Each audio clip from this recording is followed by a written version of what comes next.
লা ইলাহা ইল্লাল্লাহ ফিস ফিস করে বলার কোনো জিনিস না, এটা ঘোষণা করার জিনিস। লা ইলাহা ইল্লাল্লাহ হলো ওই জিনিস যেটা শাসকদের সিংহাসন চূর্ণ বিচূর্ণ করে দিছে, যেটা সাম্রাজ্য ধ্বংস করে দিছে, নতুন সাম্রাজ্য তৈরি করছে, যেটা সভ্যতা মুছে দিছে, নতুন সভ্যতা তৈরি করছে, যেটা ইতিহাসের পাক পরিবর্তন করে দিছে। লা ইলাহা ইল্লাল্লাহ হলো ওই জিনিস যেটা মজলুমকে তার হক দিছে, যেটা আদল এবং ইনসাফ এনে দিছে, যেটা ধনী গরিবকে ধনীর সমান করছে, অসহায়কে শক্তিশালী সমান করছে। এটা হলো লা ইলাহা ইল্লাল্লাহ।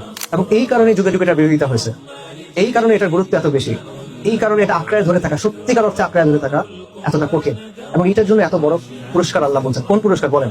আসমান এবং জমিন এবং তার ভেতরে যা কিছু আছে সবকিছু যদি আপনি একসাথে করেন, এক পাল্লায় দেন, আরেক পাল্লায় লা ইলাহা ইল্লাল্লাহ, লা ইলাহা ইল্লাল্লাহ ভারী। আসমান এবং জমিন একসাথে করে একটা লোহার আংটি যদি করা হয়, লা ইলাহা ইল্লাল্লাহ সেটাকে ভেঙে ফেলবে।